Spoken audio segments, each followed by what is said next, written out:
In this video, you will learn how to get flags in Monopoly Go. Land on flag tiles. Roll the die to stop on a flagged space during the normal board play to collect different flags. Participate in banner events and tournaments. Join special events like Tycoon Racer. These often reward hundreds of thousands of flags. Compete daily quick wins tasks. These small challenges consist of reward flags for each daily login. Claim free gifts.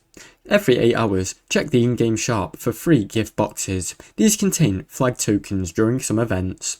Earn lap completion rewards in the racer event.